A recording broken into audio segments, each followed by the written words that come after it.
Bonjour à toutes et à tous, bienvenue sur la chaîne Réussi à déchiffrer les maths. Cette vidéo est la deuxième partie d'une vidéo précédente dans laquelle nous avons introduit la notion de factorisation. Nous avons détaillé un tout petit peu qu'est-ce que l'on veut faire attendre par la notion de factorisation, comment s'y prendre pour factoriser une expression. Si vous avez un peu du mal avec la notion de factorisation, cette vidéo, je vous recommande vraiment d'aller la voir pour ne pas manquer les bases qu'il faut absolument connaître avant de chercher à factoriser une expression. La vidéo, je vais l'accrocher en haut à droite de l'écran. Je vais la mettre également à la fin de la vidéo pour ne pas que vous manquiez les astuces que nous avons abordées. Alors, là, on veut chercher à factoriser ces expressions. La technique vue dans la vidéo précédente ne marche pas. C'était la technique de recherche de l'élément commun. Donc là c'est un terme, là c'est un terme, là c'est un terme. On voit que le x, il est dans deux termes, il est ici, mais il n'est pas dans le troisième terme. Donc x ne peut pas être l'élément commun. Après le 2, il est là. On ne peut pas trouver un 2 ici, non plus de l'autre côté. Aucune des techniques vues dans la vidéo précédente ne va marcher. Alors, pour réussir à factoriser ces expressions, nous allons recourir aux différentes formules de l'identité remarquable. Alors, on a trois formules. Ce sont A plus B au carré, A moins B au carré et A moins B facteur de A plus B. Donc, A plus B au carré, c'est A carré plus 2AB plus B carré. Et A moins B, c'est presque la même formule, sauf qu'avec le moins, on change ces premiers plus en moins. Donc, ça nous fera A moins 2AB plus B carré. Et enfin, A moins B facteur de A plus B, ça nous fait A carré moins B carré. Alors, ces formules sont très importantes. Je vous invite vraiment à les connaître si ce n'est pas le cas.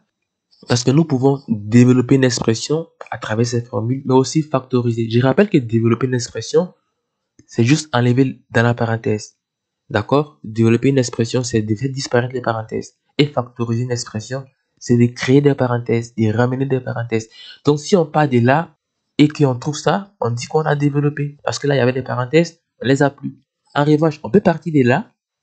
C'est-à-dire, si j'ai A carré plus 2AB plus B carré, je peux l'écrire sous la forme condensée. Avec une parenthèse, dans ce cas, on dira que j'ai factorisé. D'accord? Donc, c'est ce qu'on va faire ici.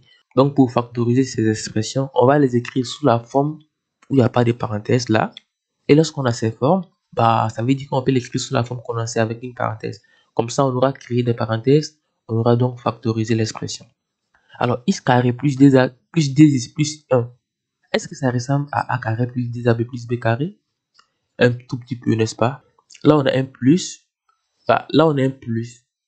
Là, on a un 2. Là, on a aussi un 2. Ça commence à ressembler à ça. En plus, on a un carré ici. Là, on a un carré. Ah là, ok. Là, on a 1. Bah, là, c'est pas 1. C'est plutôt b carré. En plus, il n'y a pas de carré sur le 1. D'accord.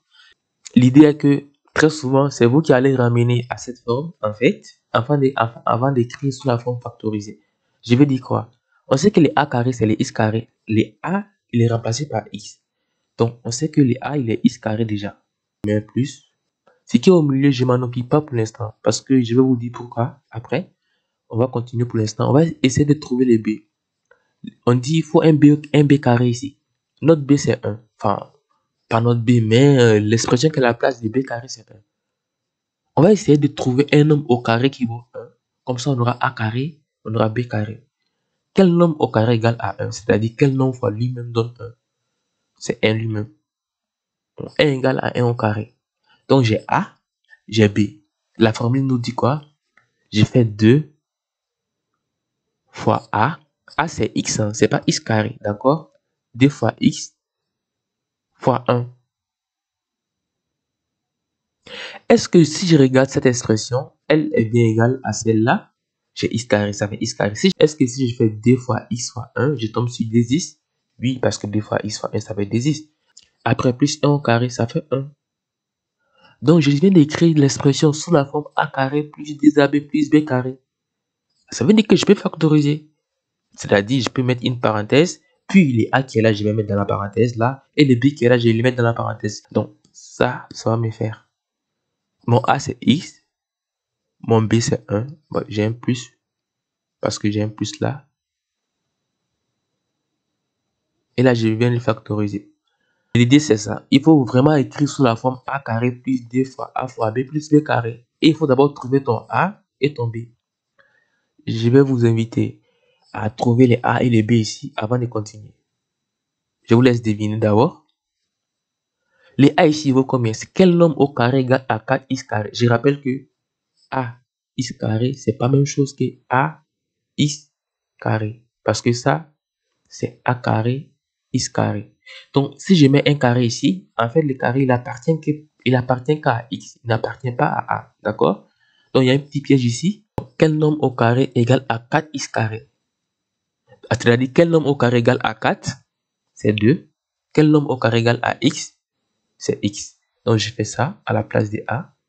Et le carré, je les mets dehors. En fait, je mets la parenthèse pour bien spécifier que le carré, il est à la fois pour x et à la fois pour 2. Ici, le carré, il est que pour x. Donc, les 4, il faut les mettre au carré aussi pour qu'on puisse avoir a carré. Ce qu'il faut comprendre, c'est que les a carré, ce n'est pas les 4 ou ce n'est pas les x carré. C'est vraiment le tout, c'est 4x carré. Et pour trouver les a, je cherche l'élément dont son carré vaut tout ça. Donc, 2 au carré, ça me fera 4. X carré, ça me fera x. J'ai trouvé les a carré. D'accord. Est-ce que le b, je peux le trouver? Là, je mets le moins là. Et après, je laisse un espace là. Puis, je passe au b. Quel nombre au carré vaut 9? Quel nombre fois lui-même vaut 9?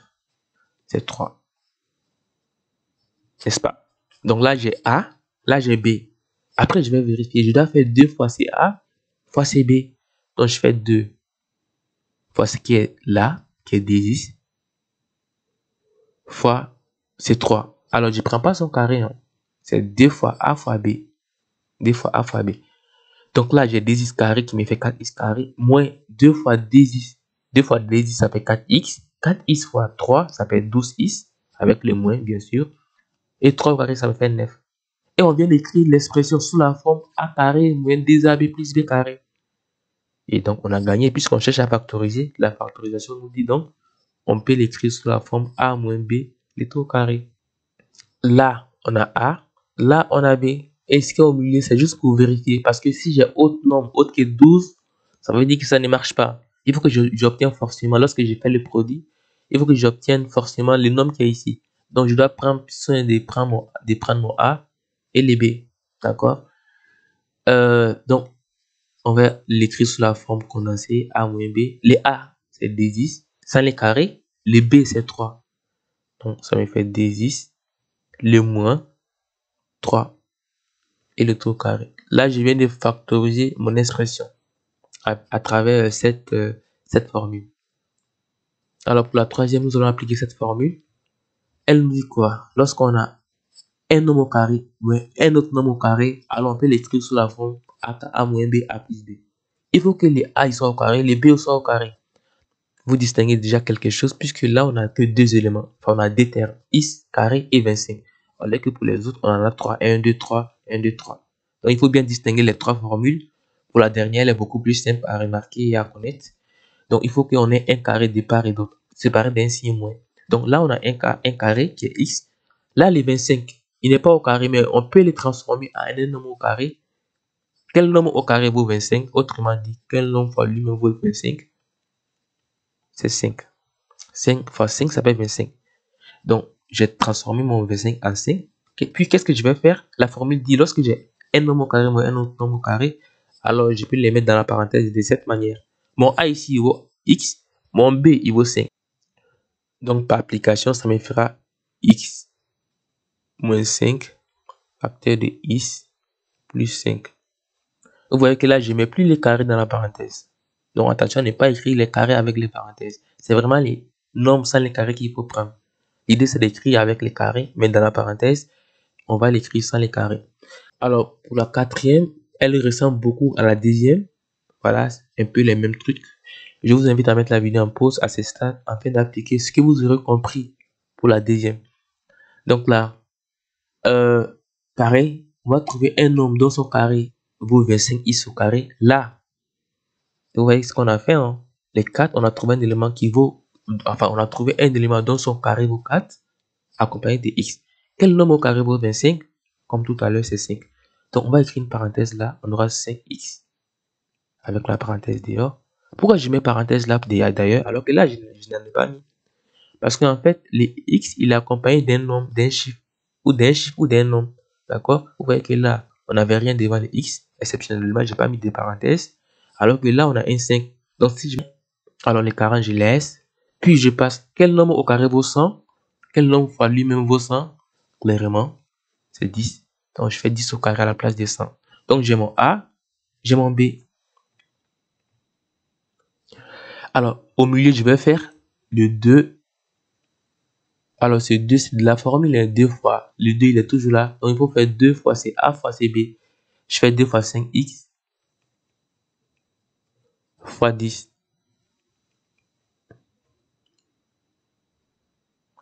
Alors, si je fais 2 fois 5x, ça me fait combien? Ça me fait 10, 10. 10 fois 10, ça me fait 100x. Vous voyez que là, on n'a pas 100x. On a 40x, on n'a pas 100x. N'est-ce pas? Donc, c'est ça le problème. C'est ce que je voulais vous expliquer depuis le haut pour vous dire que l'idée, c'est vraiment de trouver les A et les B d'abord, puis de tester ce qui est au milieu. Si ce qui est au milieu ne donne pas exactement ce qui est au milieu ici, comme résultat, alors la factorisation ne marche pas du coup pour cette formule.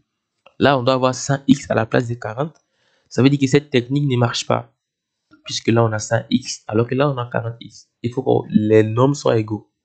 Donc, cette formule d'unité remarquable n'est pas applicable, ne marche pas. Ça ne veut pas dire qu'on ne peut pas factoriser. Ça veut dire que cette technique ne marche pas du coup. D'accord? Alors, on pourra passer à une autre chose pour factoriser. Rappelez-vous, si vous avez bien suivi la vidéo précédente, on peut procéder par la recherche des termes communs. On a 40, on a 100, on a 25. Quel est l'élément qui est commun en matière de division? Quel est l'élément qui divise à la fois chacun de ces nombres?